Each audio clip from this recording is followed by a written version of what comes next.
is Notsam Wrestling. Introducing your host from New York, here is Sam Roberts.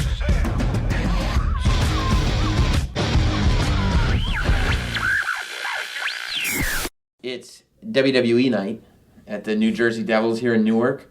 And the man himself, the legend, the hardcore legend. I feel like you've moved beyond just being the hardcore legend into just the legend.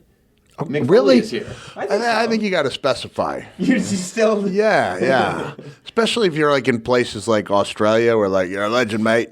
Right. And then someone holds the door for someone. They go, you're a legend. So they throw the word around a little too liberally. I like the specification. Yeah, I do. It doesn't separate you from other legends as much as it puts you in a different class. Exactly. I understand. Well, Mick Foley, you're here, and I'm glad you're here because I was hoping that I would talk to you in a public place first because I was gonna just shoot you something privately. But man, the Hell in a Cell comeback, the Raw into the Hell in a Cell. Like, I've known you for a long time. It was a different Mick Foley. Why is that? I just thought you were... I was moving a little better, right? You were moving awesome. Your promo was on fire. Like, it was like Mick Foley you just had this fire in you, right? Thank you. That I don't know if I'd seen it in a while. It was just like, it was exciting, right? Yeah. Mick Foley was back for sure. Two things about that. Elias was awesome because you're talking about a kind of a conduit who wasn't even involved in the match, but his character is so strong that I was able to kind of segue from him and his singing to building up a match and making that referee position as important as possible. Yeah. Let's just disregard the fact that I did count to 3 at one point in the match. Don't worry about that. That's a skill, man. Roman kick in the last second. It was like there was so much speed going down that I couldn't stop it. I was like, I just ruined the match. But I did come back with I had an intent and a purpose, and that's the reason why, many months earlier I had turned down the invitation to be back on Raw 25 because I just thought, let me come back when it's got some substance to it. Yeah. And so I'm glad I did, and I'm glad you enjoyed it. I did. And what have you physically? What have the transformations that you've gone through? Because to me, there was a noticeable difference, and I felt like really good about it. Yeah. I did. I worked the rehabs hard last year on the hip and the knee, and I had one of the knee ligaments is a little weak, so I had a knee brace on just to make sure like bad boy wouldn't pop out of me. And I felt really good. Like I couldn't move like that a couple years ago. Even when I lost the weight before I had the hip and knee done, like I definitely needed ropes to get into a standing position. So I felt a lot better. I felt like I did not hold the match back. And I was showing off for Becky Lynch. I was like, Lynch, as we were going down the stairs, and I ran down a flight of stairs, which I never could have done. And then on the next flight, I said, this is what I would have been like 3 years ago. I'm literally like holding on for my life, one small step followed by another small step. So, and I'm not talking about a small step for mankind either. I'm just talking about small steps for Mick Foley. Yeah, there you go. So did you... When you first lost the weight and realized that you needed to do more than that because the physical stuff is still there, is that like a frustrating thing? Because you do all this work to lose the weight and you're like, I still like these surgeries. Yeah. Well, it reminded me that, I'd really worked those joints past their expiration date.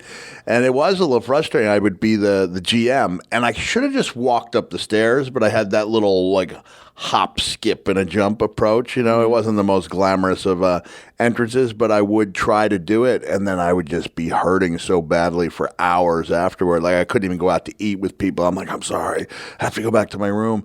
And I was miserable. Like I'd be on the flight, and I would, every single time I would get there, I'd put a water bottle underneath my hamstring, and I would roll it, to try to hit the nerves a little bit. Yeah, it was pretty agonizing. Not to overstate it, but I will go with agonizing. Yeah. Final answer, agonizing pain, and it was such a relief, to have the hip and then the knee. When the knee really kicked in, it took a while longer, but I'm doing a lot better than I was. Yeah, it sounds agonizing. I think it sounds like it's an appropriate term. So did you know when that stuff starts kicking in?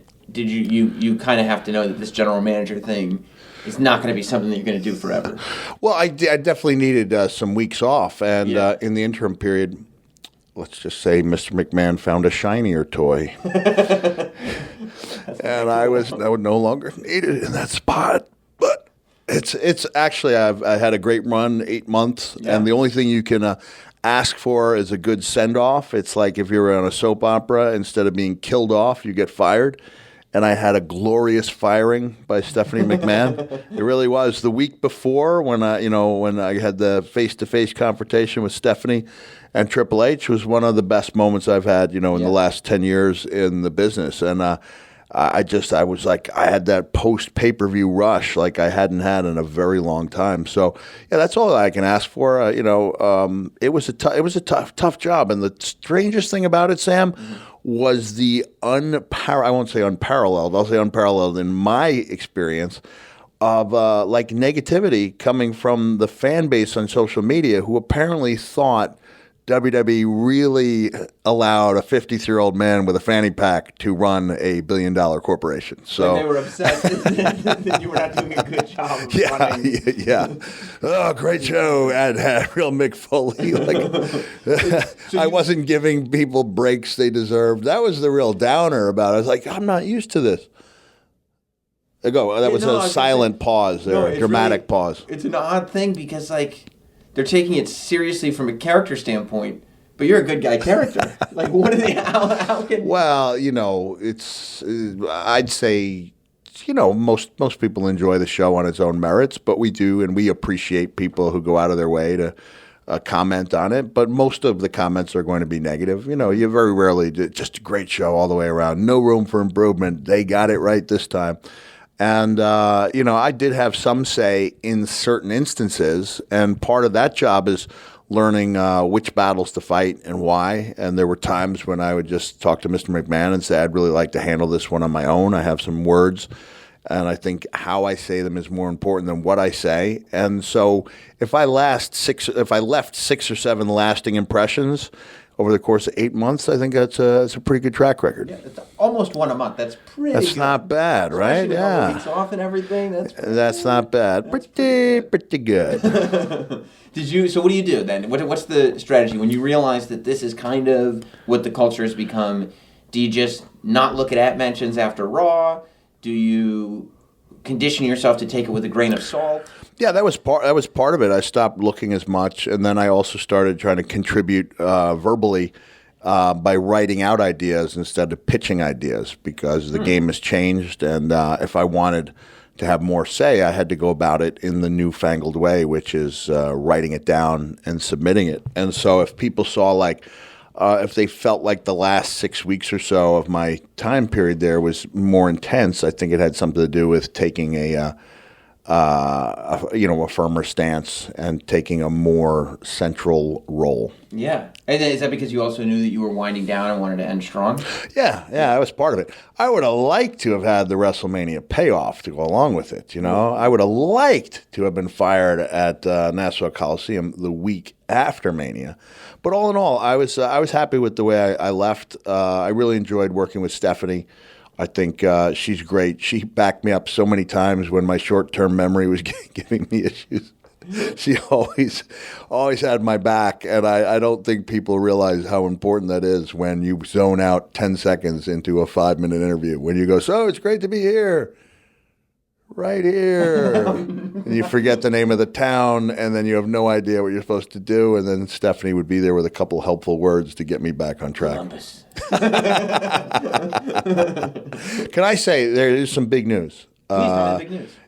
To me, it's like an Austin 3:16 moment, all right? Becky Lynch is #the man. Why do you say that? She just came up with the phrase, and it struck the man? The man, just I'm the man. She didn't say hashtag. I said you got to hashtag that everywhere you go. You are now the man. I think that's great. I'm the man. It's it throws gender on its head. Yeah. And I think that women will gladly say Becky Lynch is the man. I think men will gladly say she's the man. It's a bigger statement than it's not a. it just somehow makes perfect sense. Becky's the one person that fits that. Yeah, she fits that. She's the man. She can go out there and say, "I'm the man," and I believe people will jump on board. I'm already on board. I mean, Really? I probably have something of my own I could push, like appearances coming up, the Jericho Cruise, whatnot. Mm-hmm. I would rather tell people that Becky Lynch is #the man. Because you believe in this. I so do. much. I believe wholeheartedly she's the man. So I tried. It was so frustrating before they played the anthem. All right, it was like, I'm paying complete attention. I was trying to get a Facebook post out because I deleted my Twitter account in a mature move. Yeah, that was mature. Wait, okay. All right, so let's get back. I think this goes back to the conversation of how do we deal with things from feedback. So you deleted Twitter? Yeah, because I was having a bad day and I had a bag of potato chips and I realized that I had a Twitter addiction and I was going cold turkey. When I come back, maybe I can use it more responsibly. Now, did you delete the account or just the app? Oh, I deleted the app 2 years ago. Oh, yeah, okay. yeah. So anytime I it cut down on my 99% on the impulse tweets, right? I see. But yeah, I was like, oh man, I may come out of Twitter retirement just to tweet that Becky Lynch is the man. I may do that right after we finish here. Yeah. Do you ever marvel at the evolution of Mick Foley, that you went from a guy who is writing a 500-page best-selling memoir on notepads to a guy that's like, you know what, I'm going to delete my Twitter account because I may have an addiction to posting. And Yeah, I hate that part of myself, You don't like No, it? I don't. And that Becky is I said, Becky, when I love myself, that's a catchphrase right there. And so Becky does love herself. Right now, I'm ashamed of myself that I no longer write books by hand. You are. Yeah, I caved into technology. So you would have liked to, when you're submitting storyline ideas, you would have liked to, we know this is a Foley idea. I 'cause loved came on a yellow it. sleeve. Yeah. It was even one time when I was really angry at the company, I wrote like 8 handwritten pages and faxed it to the company, and so everyone was like, "Whoa, you know what Mick Foley feels." He couldn't email it. He had to fax over 8 angry, hastily written things, and That's when we know it's real, Mick Foley. And now the irony of all that, Sam, is that while the world, I don't have my pen. Have you seen the Foley handwriting? No. We're in an office, though. There's got to be a pen around here. I'm gonna have to show you. You're gonna have to speak. All right, you're gonna. Okay, no, you can look it up and find it. Nita Strauss thought that I'd hired somebody to do this when I wrote her a thank you letter. Because it's so good? It was pretty good. Yeah, I would I'll let imagine. you be the judge here, okay? I would love to see This is what one does when one has knee surgery, hip surgery, and wants to make a difference in the world. They Do calligraphy? work on their handwriting until it looks just like Let's Santa's. see. Oh, you wrote this. I wrote that bad boy. Yeah. Oh my gosh. Yeah. Can you get that? Yeah, look It's at that. it's like an illustrator. Dude. It is, right? I mean, it's pretty nice. It is really something. And then the other one, this was. And did you do that specifically for Christmas, like for Santa stuff? Yeah, Like, I and wanna this learn is how to a write like Santa? 2-page, 11 by 17 letter to Jewel, the singer. So we can't get a close up there. That's very personal. Right. Very personal It's stuff. about the handwriting, not the words that were used. So Jewel got a 2-page handwriting. As for me, my friend, I love cookies. Absolutely love them. So don't forget to leave a few out. Gingerbread, oatmeal, and snickerdoodles are my favorite. They're delicious. You would this kind of thing, because we talked about before your Santa addiction starting when you were doing like brutal, violent things. Yeah, and yeah. this would be your escape. Right. There's so much less brutal violence in your life. Right. But way more Santa than Way ever more. before. Because the world at large is a crazier place, right? Is that what Yeah. it is? You turn on the news for 5 seconds. Oh, you're like, okay, yeah. So my dad used to love reading newspapers, and I love writing letters. Yeah, that's You the know truth. what? Writing letters at this point in 2018, just simply writing letters like Santa Claus is probably so much better for your mental health Very therapeutic. than sitting there and reading newspapers. And I think my daughter has footage when I met Jewel, and then I told her how much the song "Hands" meant to me, and she introduced it. Said I was just talking to my new friend Mick about this, and I broke down and started crying in the audience. My daughter has me go, and she's singing, "In the end, only kindness matters." The hardcore Latino song. Oh man, like a baby, No. baby, yeah. Well, can you rank, and this is going to be a tough question, because but can you rank Tori Amos? Oh, don't do this to me. Norah Jones. Oh, God, yeah. And Jewel. Oh, man. That's you. Because these are women that not only have impacted your life with their singing, but you've gotten to know on a personal level. All have impacted your life. Profound effects. I've got the singer-songwriter weakness, I guess. Yeah. It's tough because I was Nora's first representative for her. Her son was a baby. And at 7 months in the womb, we had a photo as Santa. So, man. You can't leave Tori. This is crazy because none of your listeners care about any of these three women, right? No, but I'll tell you something I relate to, and most of my listeners don't know this about me either. But my wife is like befuddled by it because she just recently found out that I have a similar weakness for female singer-songwriters. Like nobody knows the amount of time that I spend listening to Amy Mann. Oh, I love Amy Mann. Love highly underrated. Unbelievable. Like when I sit there and like when you look at like my Spotify recent plays, Amy Mann's at the top, and I have been on, and this is a real like late 90s one. I've been on this Michelle Branch kick lately. Really? That like I can't explain. Okay. But it's the same thing. It's the female singer-songwriter.